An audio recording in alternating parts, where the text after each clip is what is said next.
I'm going to read from Romans 1 because it illustrates how the truth of God is made clear to all people on the face of the earth through the witness of His creation. So Romans chapter 1 in verse 18 says, "For the wrath of God is revealed from heaven against all ungodliness and unrighteousness of men who suppress the truth in unrighteousness.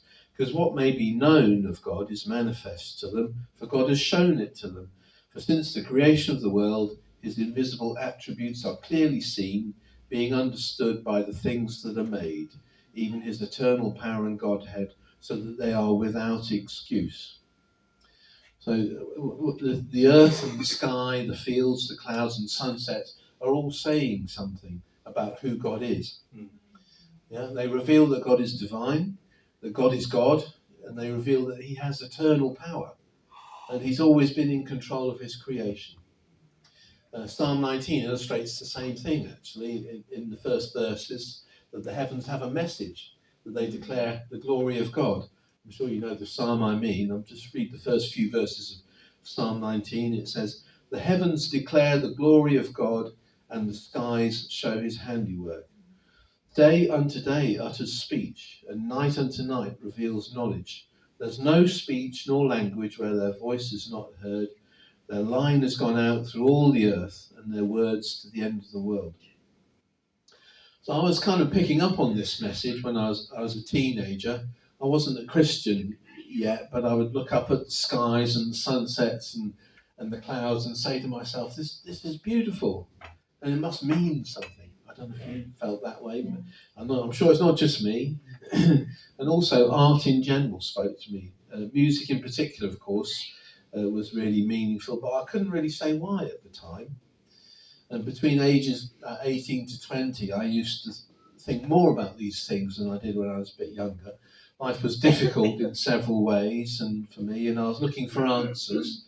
And the one thing that meant something to me was beauty, in the skies, in the fields, in open places. I began to feel as though I was searching for truth, and the one thing I knew to be true was beauty. If you understand what I mean.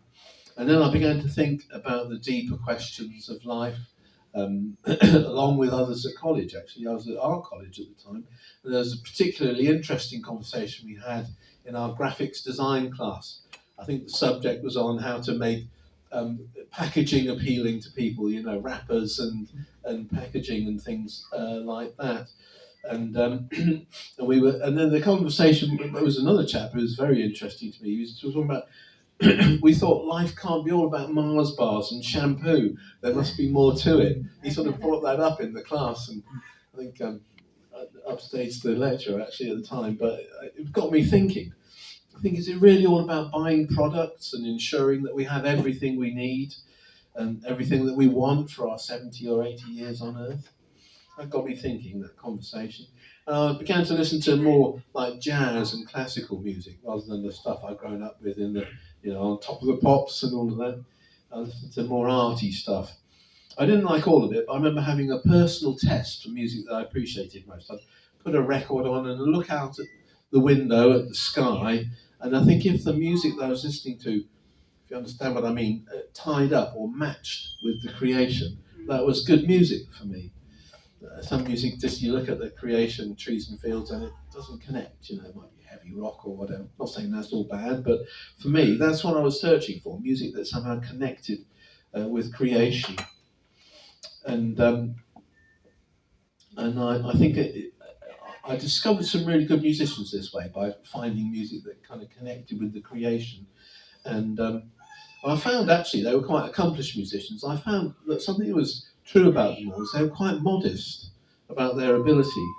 They seemed humble, really, and you'd expect the exact opposite. If someone was really gifted and had ability, you'd expect them to be promoting themselves and boasting about it. But in the interviews, they seemed to recognise that the gift they had didn't really come from them. It came from somewhere else. I'm not sure they were Christian people, but they gave this impression that the gift they had was not their own. It was something that had been given to them. And that really interested me.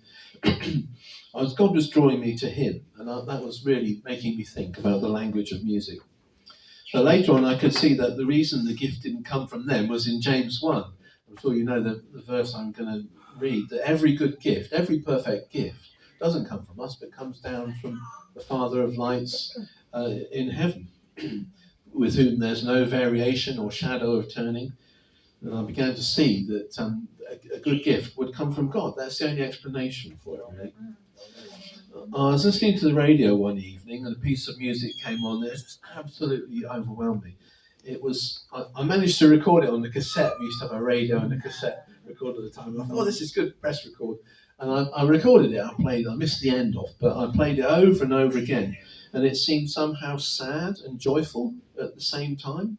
It was like piercing, yet it was still gentle. And it was really meaningful. It was instrumental music, but it was really meaningful. I couldn't really say why or what it meant exactly, but it seemed to tie in with my view of the world, because I felt something's not right. The world should be beautiful everywhere. It is in places, but in other places it's spoiled.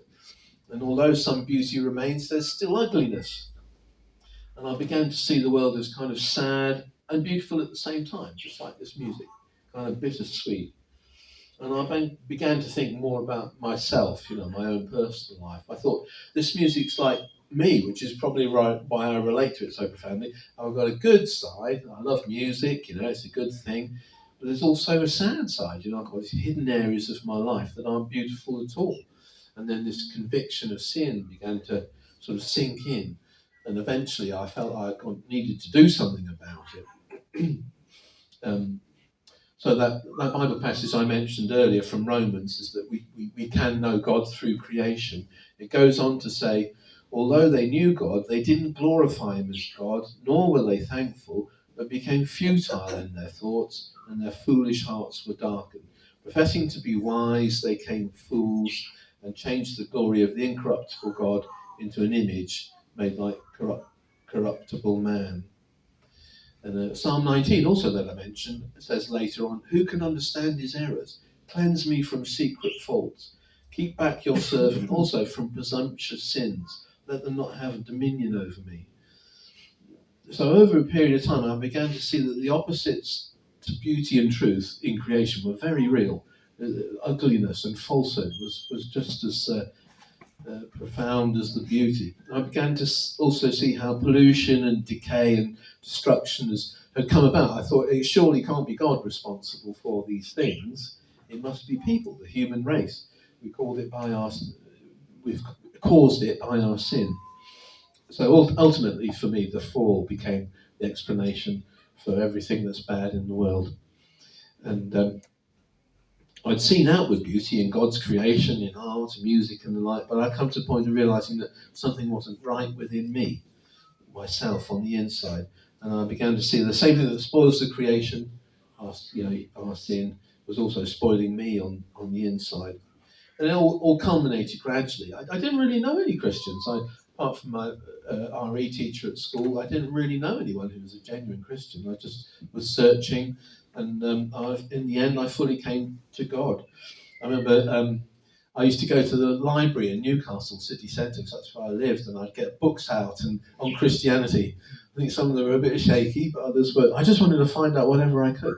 But some were really good. I read C.S. Lewis books as well. We had C.S. Lewis books on our shelves in our house. I don't know why. No one was Christian at the time in my family. There was the screw tape letters, and I don't know where they came from. I think my parents had loads of shelves, and they just went to the second-hand bookshop to find something to fill all the bookshelves, not really caring what it was. It turned out to be C.S. Lewis. That really got me thinking. I don't really remember a particular day when I became a Christian, but it happened gradually over a period of time. I reached the point where I trusted in him. And then that was up in Newcastle, but I came down to college at Colchester Institute to do a music course then.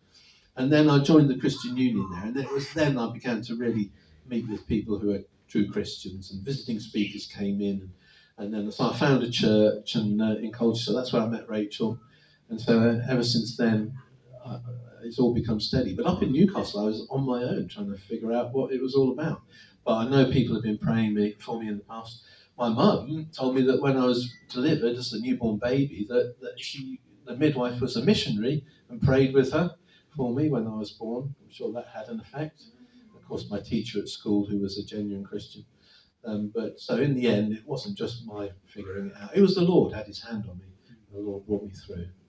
So it was brilliant. And then I'm gonna sing a song which is actually a worship song that I wrote at the point of time when New Life Church started, and we were in that transition. But it sings about the beauty of creation and God in the heavens, enthroned, angels singing, and spreads out the heavens, spreads out the stars. And then in the second part, it talks about how He came to earth and will return. And the whole chorus is Hosanna. Anybody know what Hosanna actually means? We say it now and then in songs, don't we? But it's a bit surprised to know what the real meaning of it is. It's Lord, save us. It's the cry to be saved. So Hosanna, Lord, come and save us. That's what they cried when Jesus, on Palm Sunday, when Jesus was heading to Jerusalem on the donkey, and they were waving palm branches. Hosanna, Lord, save us. And of course, that's exactly what He did do. So if I could give this back to Roz, and then I'll just sing the song. I think we've got the words can come up on the screen, but maybe you can pick up the chorus. It's called "O Lord, Maker of the Universe."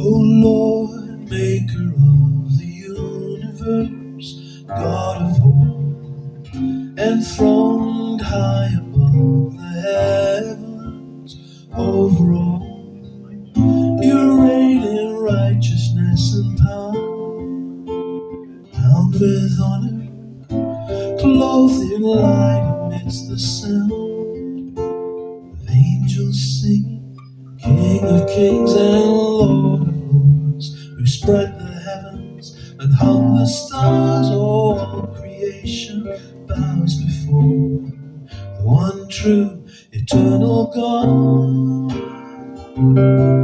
Hosanna, Hosanna in the highest, in the highest. Hosanna, Hosanna in the highest, in the highest.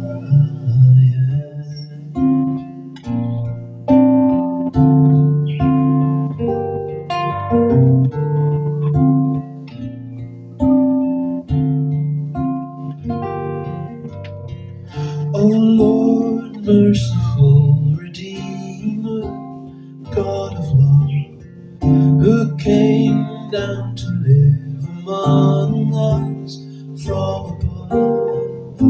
You gave your life that we might live and come to know you, so we in turn now want to give honor to you, King of kings and Lord of lords. You will return and shake the earth, and every knee shall bow before the one true eternal God. Hosanna, Hosanna in the highest, in the highest. Hosanna, Hosanna in the highest, in the highest.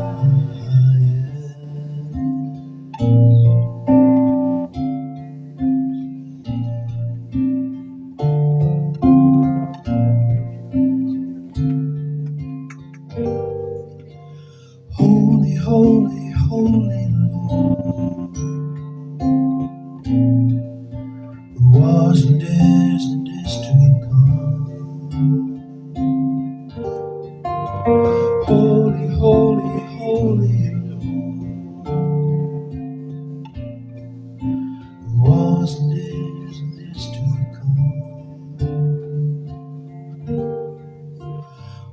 holy, holy, holy,